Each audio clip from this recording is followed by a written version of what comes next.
नमस्कार, म सुरेन्द्र लाभ आज फेरि उपस्थित भएको छु मोडल खबरको पोडकास्ट च्यानलमा। आज आउनुहोस् तपाईहरूलाई म एउटा यात्रामा लगिरहेको छु। यो यात्रा हो पहाडको। पहाड भनेको भौगोलिक रूपमा मेरो आशय होइन, म राजनीतिक पहाडको कुरा गरिरहेको छु।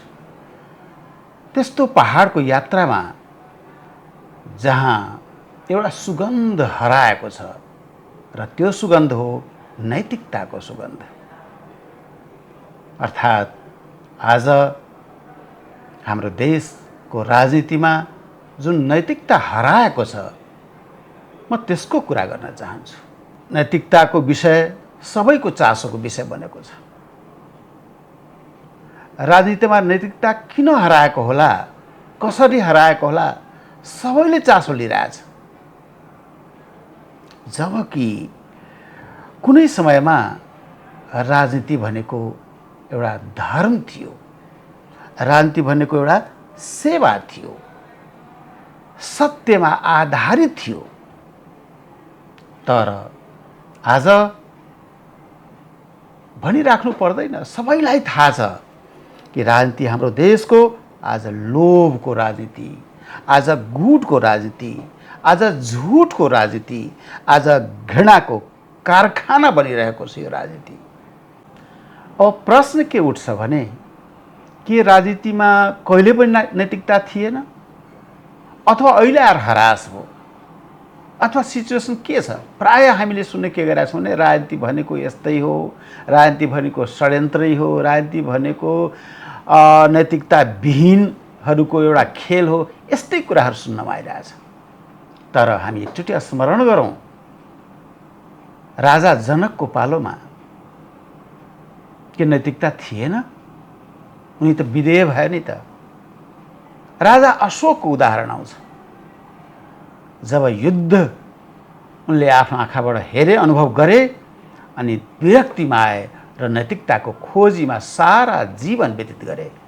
यस्ता अनेक उदाहरणहरू छन् हाम्रो परिवेशमा, हाम्रो देशमा, हाम्रो परिवेशमा अथवा संसारभरिकै कुरा गर्ने हो भने धेरै ठाउँमा अहिले पनि नैतिकता बाँकी छ भन्न सकिन्छ। अथवा प्राचीन कालमा त अवश्य थियो, आज नैतिकतामा ह्रास भए पनि। हामीलाई थाहा छ हाम्रो समाजमा राजनीतिलाई राजधर्म मानिन्थ्यो। राजधर्म धर्म थियो एउटा।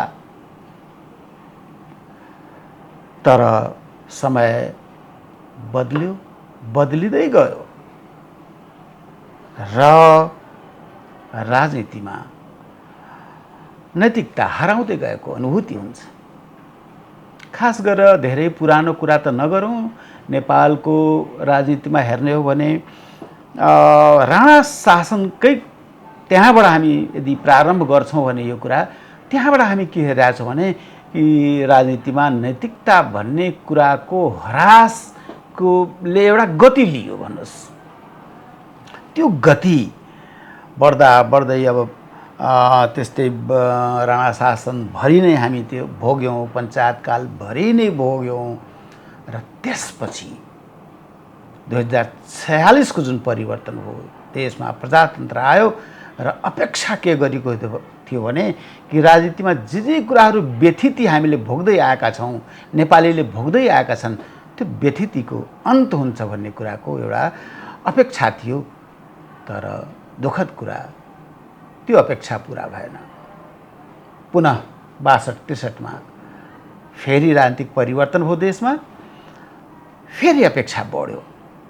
तर फेरि हामी के हेरिरहेछौँ भने यो जुन पतनको जुन ओह्रालो लाग्ने सिचुएसन छ, त्यसमा वृद्धि भएको छ, कमी भएको छैन।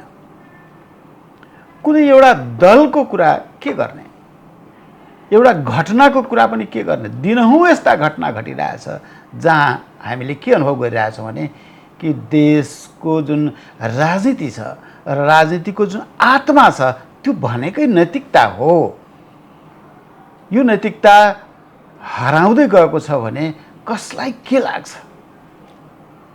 न यहाँ कुनै दलवादमा देखियो, खास गरेर सत्तासीन सत्ताधारी दलहरू र बारम्बार जुन सत्तामा आउने गरेका छ, जसको परीक्षण भइसकेका छ भरौँ, उनीहरूको बिचमा त हामी अवस्था त्यही हेरिरहेछौँ। त्यसले कुनै एउटा घटना अथवा एउटा दलको कुरो छैन, कुनै एउटा नेताको कुरो छैन, अथवा कुनै एउटा निकायको पनि कुरो छैन। आज देशमा व्यथितिको अवस्था, नैतिकता ह्रासको अवस्था यति व्यापक भएको छ कि हरेक निकाय त्यसबाट प्रभावित मात्रै होइन, हरेक निकाय ग्रसित भएको छ, एक किसिमले भनौँ रोगग्रस्त भएको छ। यसको मूल रुट कज हेर्ने हो भने त्यो पोलिटिक्समा भएको हुनाले, राजनीतिमा भएको हुनाले आज हामीले राजनीतिमा नैतिकताको खोजी गर्नुपर्ने अवस्था आएको छ। यो सत्य हो। अब प्रश्न के उठ्छ भने अलि चिन्तन हामी गरौँ। अब एउटै कुनै निष्कर्षमा पुग्न त गाह्रो छ, तर राजनीतिबाट यसरी नैतिकता किन हरायो होला हाम्रो देशमा? अलिकता व्याख्या, अलिकता विश्लेषण गर्ने प्रयास त गरौँ। पहिलो अवस्था हामी के हेरिरहेछौँ भने कि जब राजनीति सेवाबाट विमुख भए र सत्ताको यात्रामा परिणत भयो, त्यो सेवा भाव जुन थियो राजनीति, त्यो सेवा भावबाट केमा परिणत भयो भने सत्ताको यात्रामा परिणत भयो। अनि हामी के हेर्छौँ भने जनताको आँसु साटियो सत्ताको सिडी चढ्न, अर्थात् सत्ता एकातिर छ, महत्त्वपूर्ण भयो र जनताको आँसु न्यून भइहाल्यो, महत्त्वहीन भइहाल्यो। पहिलो अवस्था त्यो हामी हेरिरहेछौँ। त्यहाँ छ अलिकता कारण खोज्ने हो भने। दोस्रो अवस्था हामी के हेरिरहेछौँ भने जब गुटबन्दीले असल नेतालाई पन्छायो, यो गुटबन्दी भनेको कुनै एउटा दलको कुरा होइन, म सम्पूर्ण दल सत्तामा आउने, सत्तामा बस्ने, सत्ताको मोज गर्ने सबै दललाई भनिरहेको छु। सबै दलमा आज गुटबन्दी छ र गुटबन्दीले के गर्यो भने असल नेतालाई पन्छाइदियो र चाप्लुसीले सिंहासन जित्यो। यो नेपालको राजनीतिको यो अवस्था हो, यो दलहरूको यो अवस्था हो भनेर हामीले हेरिरहेछौँ। तेस्रो अवस्थामा के पाउँछौँ भने जब जनताले आफूलाई भुल्यो, जनताको पार्टमा पनि छ, जनताले पनि आफूलाई आफ्नो शक्तिलाई भुलिहाल्यो, भोट बेच्यो, चेतना निदायो, अनि नायकहरू भस्मासुर भए। त्यो हरेक दलका नेताहरू, नायकहरूको अवस्थाको विश्लेषण गर्ने हो भने यस्तै अवस्था हामी पाउँछौँ। र चौथोचोटि के भयो भने जब भ्रष्टाचार सजायको भागीदारी होइन, एउटा सिको बन्यो नेपालमा र दण्डहीनता प्रथा बन्न गयो। यो सारा अवस्थाले, जुन चारवटा अवस्थाको व्याख्या गर्ने मैले प्रयास गरेँ, यसले गर्दाखेरि के देखिन्छ भने नेपालको राजनीतिमा जुन नैतिकताको ह्रास कसरी आएको छ, क्रमशः स्टेप वाइज, त्यो हामी पाउन सक्छौँ। अब केही गर्न सकिन्छ कि सकिन्न? कतिपय विश्लेषकहरूको धारणा के छ भने केही गर्न सकिन्न। अब यो फेलियर स्टेट भयो, नेपाल असफल भयो, नेता असफल भयो, दलहरू असफल भए भनेर यस किसिमका अभिव्यक्ति पनि हामी पाउने गरेका छौँ। त्यसैले प्रश्न के उठ्छ भने कि हामी हेरेर बस्ने कि केही गर्ने? सारा कुरो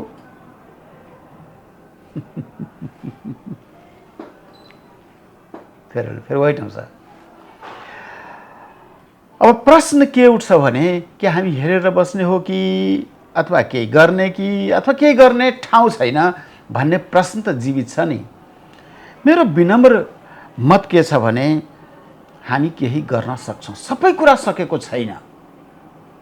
मेरो धारणाप्रति विमति राख्न सक्नुहुन्छ, असहमति राख्न सक्नुहुन्छ। त्यो मेरो धारणा के छ भने होइन, यो देश हाम्रो हो, भविष्य हाम्रो हो र केही गर्नुपर्ने हुन्छ। केही नगरिकन देश सकियो भनेर हामी भन्न सक्दैनौँ। के गर्न सकिन्छ, केही सूत्रहरूको खोजीमा लागौँ र ती सूत्रहरूको खोजीमा लाग्दाखेरि पहिलो सूत्र के फेला पर्छ भने सचेत नेतृत्वको खोजी हामीले गर्नुपर्छ। माइन्डेड शब्दमाथि ध्यान दिनुहोला। सचेत नेतृत्व चाहियो हामीलाई। वास्तवमा नेता त्यो हो जसले रातको निद्रा त्यागेर जनताको चिन्ता गर्छ। हामी कहाँ के छ अहिले? उल्टो अवस्था छ कि छैन? त्यसैले हामीले सचेत नेतृत्वको खोजी गर्नुपर्छ भनेर पहिलो सूत्र। त्यस्तै दोस्रो सूत्र के छ भने दलहरूमा परिवर्तन आवश्यक छ। जति पनि दलहरू छन्, खास गरेर म दलको जब कुरा गर्छु, जो सत्ता भोगेकै छैन, सत्ताभन्दा बाहिर छन्, तिनीहरू कुरा गरेका छैन, किनभने उनीहरूको परीक्षण अहिले बाँकी छ। तर यता सत्ता भोग्नेहरूको म कुरा गरिरहेको छु, कुनै एउटा दल होइन, सम्पूर्ण दलको कुरा गरिरहेको छु। दलहरूमा परिवर्तन आवश्यक छ। वास्तवमा पार्टीको ढोका शक्तिको भोकाबाट होइन, निष्ठाबाट खोलिनुपर्छ। यो शब्दमाथि कृपया ध्यान दिनुहोला। त्यस्तै तेस्रो सूत्र के हो भने हामी जनताले आफै सचेत बन्नु पर्यो। यो पनि आवश्यक छ। जनता नै हामी सचेत छैनौँ, जसको उदाहरण प्रत्येक निर्वाचनको बेलामा तपाईँ हामीले भोग्ने गरेका छौँ, अनुभूति गर्ने गरेका छौँ कि आम जनताको भोट कहाँ गइरहेछ? कहीँ पैसामा गइरहेछ, कहीँ बाहुबलमा गइरहेछ, कहीँ जातिमा गइरहेछ, कहीँ मासुभातमा गइरहेछ। के यही हो लोकतन्त्रमा हाम्रो दायित्व हो, हाम्रो कर्तव्य यही हो? होइन। यो निर्वाचन भनेको अवसर हो। पहिलो हामी के गर्छौँ भने निर्वाचनताका आफ्नो अवसर गुमाइहाल्छौँ र फेरि 5 वर्ष नेतालाई गाली गरेर, दलहरूलाई गाली गरेर बस्छौँ। त्यहाँ हाम्रो पनि दोषका केही अंशहरू छ नि त। हो, यो हामीले बुझ्नुपर्ने हुन्छ। र चौथो कुरा, धेरै कुरा हुन सक्छ, म चारवटा मात्रै कुरो लिइरहेको छु। चौथो कुरा के छ भने कानुन निडर र निष्पक्ष बन्नुपर्छ। चाहे जोसुकै होस्, कानुन सबैको लागि बराबर छ। यो भनिराख्दाखेरि तपाईँहरू अनुमान गर्नुभएको होला कि अहिले हाम्रो देशमा के भइरहेछ, कतातिर कानुन गइरहेछ। त्यसले अपेक्षा हाम्रो के छ भने अब सजाय त भोग्नु पर्यो, तर सजाय हरेक अनुचित कामको लागि कर्मअनुसार हुनु पर्यो र सबैको लागि कानुन बराबर हुनु पर्यो। अहिले नभएको हुनाले यो कुरा जोडेको हो। तर यी चारवटा कुराहरू, प्रश्न के छ भने चारवटा कुराहरू अब व्यवहारमा कसरी उतार्ने त? खास गरी जस्तै पहिलो कुरा सचेत नेतृत्व खोज्नुपर्छ। अब पर्छ त हामी भन्छौँ, तर कहाँबाट ल्याउने सचेत नेतृत्व? कहाँबाट आउँछ, कसरी आउँछ, तरिका केही छ कि छैन? अलिकता फेरि यसमा पनि विश्लेषण गरौँ कि यो सम्भव छ कि छैन। यसको लागि 1-2वटा कामहरू त गर्नुपर्ने हुन्छ। जबसम्म यी काम हुँदैनन्, सचेत नेतृत्वको खोजी पनि गर्न गाह्रो हुन्छ। त्यो काम भनेको राजनीतिक प्रशिक्षण केन्द्रहरूको स्थापना हुनु पर्यो हाम्रो देशमा। यसको लागि जनताले पनि आवाज उठाउनु पर्यो, सरकारलाई बाध्य पार्नु पर्यो, भाइ खोल्नुहोस् यस्ता केन्द्रहरू, किनभने हाम्रो देशको राजनीति डिरेल्ड भइसकेको छ। यो कुराको अनुभूति अथवा स्वीकारोक्ति जति छिटो हुन्छ, हामी त्यति नै छिटो आफ्नो सही ठाउँमा, सही बाटोमा आउन सक्छौँ। त्यसले देशका भावी नेताहरूलाई, उनीहरूलाई मूल्य, मान्यता, नैतिकता, संविधान, सार्वजनिक सेवा आदि सम्बन्धी शिक्षा दिनुपर्ने आवश्यकता छ। त्यसैले नयाँ पुस्ताको लागि नैतिक लिडरसिप स्कुलहरूको स्थापना, अर्थात् यस्ता राजनीतिक प्रशिक्षण केन्द्रहरूको स्थापना गर्नु पर्यो। के को लागि? सचेत नेतृत्व खोज्नको लागि। अर्को कुरा के छ भने युवा नेतृत्वको प्रवर्धन गर्नुपर्छ। अहिलेबाट हामीले तयार गरेनौँ भने अहिले जुन हाम्रा देशमा जुन नेताहरू छन्, मैले धेरै टिप्पणी गर्न चाहदैन, तपाईँहरू बुझिहाल्नुभयो। अब एउटा उमेर पार गरिसकेका छ, र नयाँ कुरो भइरहेको छैन। त्यसले युवा नेतृत्वको प्रवर्धन गर्नुपर्ने आवश्यकता छ हामी कहाँ। पुराना ढाँचाका भ्रष्ट गुटबन्दी नेतृत्वभन्दा नयाँ सोच, प्राविधिक ज्ञानयुक्त र सेवा भावनाले भरिएका युवाहरूलाई अघि ल्याउनु पर्यो। त्यो खोजी गर्नु पर्यो। त्यस्ता युवाहरू को हुन सक्छ? हरेक पार्टीले खोजी गर्नु पर्यो। आफ्नो दलको लागि खोजी गर्नु पर्यो। त्यो आवश्यक छ।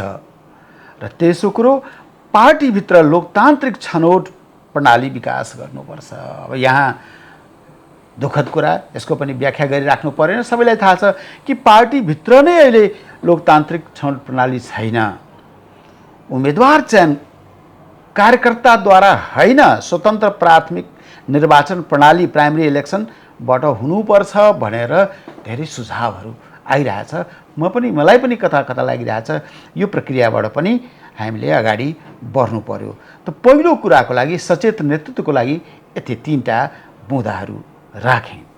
दोस्रो समस्या समाधानको लागि मैले के निवेदन गरेका थिएँ भने कि दलहरूमा परिवर्तन चाहिन्छ। अब दलहरूमा परिवर्तन कसरी हुन्छ? सम्भव छ कि छैन? अब भन्छु सम्भव छ। अहिले सबै कुरा एकदम हराइसकेका छ भन्ने कुरा होइन। यो भ्रमबाट हामीले उन्मुक्ति लिनु पर्यो र एकचोटि फेरि उठ्नु पर्यो दलहरूमा सुधारको लागि। यसको लागि के गर्नु पर्यो भने दलभित्र लोकतान्त्रिक प्रणालीलाई बलियो बनाउनु पर्यो। आन्तरिक लोकतान्त्रिक प्रणालीलाई अहिले लगभग भन्नुहोस् दलहरूले जे भने पनि दलहरूको आन्तरिक जुन लोकतान्त्रिक प्रणाली छ त्यो कहाँ न कहाँ सुकिसकेको जस्तो अवस्था छ। नेतृत्व छ, नेतृत्वमा परिवर्तन हुनु पर्यो। आलोचना सुन्न सक्ने नेतृत्व हुनु पर्यो। अहिलेको अवस्थामा सुन्दाखेरि आलोचनालाई मनै पराउँदैन, जबकि डेमोक्रेटिक एक्सरसाइजमा आलोचना त मस्ट छ। दलभित्र हुनु पर्यो र कार्यकर्ताहरूको मात्र होइन, नागरिकको आवाज पनि दलहरूले सुन्नुपर्छ। अनि मात्रै त्यो दल हो, डेमोक्रेटिक दल हो। एउटा कुरो दलहरूमा परिवर्तनको लागि। अर्को कुरो के छ भने नीति र दृष्टिकोणमा आधारित दल निर्माण गर्नुपर्छ। तपाईँको दलको नीति के हो प्रष्ट हुनु पर्यो, जनताले पनि थाहा हुनु पर्यो। यहाँ त कस्तो भइरहेछ भने सबै दल उस्तै उस्तै भन्ने भान त परिरहेछ। किनभने अब घोषित नीति एउटा छ, घोषणापत्रमा एउटा कुरो अथवा दस्तावेजहरूमा एउटा कुरो, व्यवहारमा हेर्दाखेरि त उस्तै उस्तै, सबै सत्ताको लागि लालायत, नीति हेर्दाखेरि उस्तै उस्तै, मन्त्रालय चलाउँदाखेरि पनि ढाँचा पनि उस्तै उस्तै, सबै कुरा उस्तै छ भने के फरक हो त? हरेक दलको अडान हुनु पर्यो नीतिमा, दृष्टिकोणमा। यो दृष्टिकोण लिएर म अगाडि बढ्छु। अब जनताले कुन दृष्टिकोणलाई मन पराउँछ जनताको हातमा छ कुरो। त यसरी आउनु पर्यो र नयाँ जुन विचारिक दलहरू छन् त्यसलाई आउन दिनु पर्यो। त्यसलाई रोक्न भएन, हतोत्साहित गर्न पनि मिलेन। नयाँ विचारका दलहरू आउन सक्छ जसलाई हामी वैकल्पिक शक्ति भन्छौँ। त्यो नयाँ आयो भने कमसेकम के हुन्छ भने राजनीति गतिशील हुन्छ। यो गतिशीलतालाई कहिले पनि हामीले अवरुद्ध गर्नु हुँदैन। त यो दलहरूको बारेमा कुरा भयो। अब तेस्रो कुरो के थियो भने जनता आफै सचेत हुनु पर्यो। जनताको पार्टमा पनि ठुलो ल्याप्सेस छ जसको चर्चा हामीले गऱ्यौँ। हुने कसरी? पहिलो कुरो जनतालाई सचेत पार्नलाई के गर्नुपर्छ भने मतदाता शिक्षा अभियान चलाउनुपर्छ। अब निर्वाचन आयोगले अथवा अरूले अथवा दलहरूले के भन्न सक्छ भने होइन मतदाता शिक्षा अभियान त हामी चलाइरहेछौँ, तर यस्तो शिक्षाबाट काम लागेन। यस्तो शिक्षा हामीलाई चाहियो जसले पुरै देशमा, चाहे गाउँ होस्, सहर होस्, पहाड होस्, तराई होस्, हरेक ठाउँमा मेसेज के दिन सकोस् भने कि तपाईँले छान्ने जुन प्रक्रिया हो त्यसमा पैसाको चलखेललाई अस्वीकार गर्नुहोस्, जातिवाद जस्ता कुरोलाई अस्वीकार गर्नुहोस् र क्वालिटी हेर्नुहोस्। मतदाता शिक्षाको उद्देश्य त्यहाँसम्म छ जुन कुरा अहिलेसम्म प्रभावशाली बन्न सकेका छैन, त हुन सकेका छैन हाम्रो देशमा भनौँ। त्यस्तै सञ्चार माध्यमहरूको जिम्मेवारी कुरो छ। सञ्चार माध्यमहरू हामी कहाँ छन्, थुप्रै छन्। तर के उनीहरू जिम्मेवार छन् यसको लागि? कतिपय अवस्थामा सञ्चार माध्यम, अहिले पनि म सञ्चार माध्यममै छु, कतिपय अवस्थामा नकारात्मक कुराहरू बढी दिने गरेका छ। तर जति पनि अब टिभीहरू छन्, रेडियोहरू छन्, अथवा अनलाइनहरू छन्, अथवा अरू अरू प्लेटफर्म छन्, त्यसमा वास्तविक नेताहरूको के छ क्यारेक्टर, अथवा वास्तविक नेताका विशेषताहरू, गुण अवगुण सारा कुरोहरू जनतामा लिएर जानुपर्ने हुन्छ। अनि मात्रै जनताले थाहा पाउँछ नि त। कतिपय अवस्थामा के हुन्छ भने मिडियाले जे कुरो राख्छ आम जनताले त्यो विश्वास गर्छ। जनताको विश्वास अहिले पनि मिडियामाथि छ नि त। त्यसले मिडियाको ठुलो दायित्व छ, अथवा सञ्चार क्षेत्रको ठुलो दायित्व छ, ठुलो भूमिका छ। अनि यति मात्रै होइन, हामी भनेको एउटा नागरिक हो, त्यसले शिक्षा प्रणालीमै नैतिक शिक्षा समावेश गर्नु पर्यो। यस्तो नैतिक शिक्षा होइन पास गर्नलाई, सर्टिफिकेटको लागि मात्रै नैतिक शिक्षा होइन, व्यवहारमा आउने नैतिक शिक्षा हुनु पर्यो। त्यसको कसरी प्र्याक्टिकल हुन सक्छ, कसरी त्यसलाई अरू प्रभावशाली बनाउन सकिन्छ, त्यस बारेमा होल शिक्षा प्रणालीको बारेमा पनि विचार गर्नुपर्ने हुन्छ। यदि हामीले भविष्यमा नेतालाई, दललाई नैतिक बनाउनु छ भने नागरिक पनि त नैतिक हुनु पर्यो। त्यसैले नैतिक शिक्षा एकदम महत्त्वपूर्ण छ, जुन कुरा हाम्रो देशमा त्यति प्रभावशाली हुन सकेका छैन। चौथो कुरो मैले कानुनको गरेका थिएँ कुरो। अब कानुन कसरी सम्भव छ कि कानुन एकदम निडर होस् अथवा निष्पक्ष कानुन होस्? सम्भव छ जस्तो मलाई लागिरहेछ। स्वतन्त्र न्यायपालिका र छानबिन निकाय बनाउनु पर्यो। कतिपय संस्थाहरू हामी कहाँ छन्, न्यायपालिका छ अथवा विभिन्न आयोगहरू छन्, ती आयोगहरू राजनीतिको पन्जाबाट के उम्कन सकेका छ, स्वायत्त हुन सकेका छ, स्वतन्त्र हुन सकेका छ? सबैलाई थाहा छ। नेकेड ट्रुथ छ हाम्रो देशमा। त्यसले ज्यादा यो चिन्ताको विषय छ। जबसम्म न्यायपालिका स्वतन्त्र हुँदैन, जबसम्म छानबिनका निकायहरू स्वतन्त्र हुँदैनन्, देशमा लोकतन्त्र बलियो हुन सक्दैन, नैतिकता राजनीतिमा आउन सक्दैन। त्यहाँ प्रश्न छ। अर्को कुरो के छ भने भ्रष्टाचार प्रमाणित हुने बित्तिकै कारबाहीको उदाहरण बनाइनुपर्छ। अब हामी कहाँ के छ भने मुद्दाहरू पनि अब 2 वर्ष, 6 वर्ष, 5 वर्ष लामो जान्छ। रियलमा 6 महिनाभित्रमा न्याय दिन सक्ने न्याय प्रणाली हामी कहाँ हुनु पर्यो। अनि राइट टु इन्फर्मेसन, आरटिआई जसलाई हामी भन्छौँ, त्यो राइट टु इन्फर्मेसन, लोकपाल आदि जस्ता जुन कानुनी अधिकारहरू छन् त्यसको प्रयोगमा ल्याउने संस्कारको विकास हुनु पर्यो। अनि मात्रै कानुन प्रभावशाली हुन सक्छ र नागरिक समाज र मिडियाले निगरानी राख्नु पर्यो। हामी के हुन्छ भने निर्वाचन बेलामा एकातिर भोट हाल्छौँ, 5 वर्षमा सुतिहाल्छौँ। अब यसरी नागरिक समाज भइदियो भने, मिडिया भइदियो भने त्यो प्रभावशाली हुँदैन र लोकतन्त्रमाथि प्रश्न उठ्न सक्छ, गणतन्त्रमाथि प्रश्न उठ्न सक्छ, राजनीतिक दलमा अथवा नेतामा नैतिकताको अभावको प्रश्न उठ्न सक्छ, तमाम प्रश्न उठ्न सक्छ। किनभने हामी सुतिरहेछौँ भने कसले के गरिरहेछ के मतलब। त त्यसैले हामीले यो कुराहरूमाथि पनि ध्यान दिनु पर्यो। साथीहरू, राजनीति सधैँ यस्तै रहने होइन, यति त मलाई विश्वास छ। यो परिवर्तनशील छ। आज जस्तो देखिए पनि भोलि यसमा परिवर्तन सुरु हुन्छ। र परिवर्तन कहाँबाट सुरु हुन्छ? परिवर्तन सुरु हामीबाट हुन्छ, तपाईबाट हुन्छ। तपाईँ हामी जबसम्म मिलेनौँ, आम जनता जबसम्म जागृत हुँदैनौँ, चेतनशील हुँदैनौँ, आवाज उठाउँदैनौँ, प्रश्न उठाउँदैनौँ, त्यति बेलासम्म यो अवस्था रहिरहन्छ। त्यसैले आज हामीले जुन नैतिकता गुमाएका छौँ, हामी सबैजना एउटै डालोमा भएको हुनाले, एउटै ठाउँमा भएको हुनाले, एउटै ढुङ्गामा भएको हुनाले आज हामीले नैतिकता गुमाएका छौँ। भोलि हामीले नैतिकता फर्काउनु छ र नैतिकता फर्कन्छ। राजनीतिमा यति विश्वास गरौँ। सोधौँ, नेता हो तपाईँको अन्तर्मन कुन छेउमा छ? र आफैलाई पनि सोधौँ, मैले मेरो देशप्रति के गरेको छु?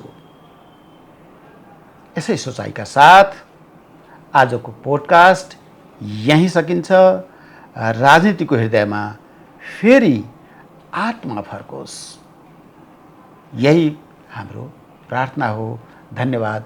फेरि भेटौँला।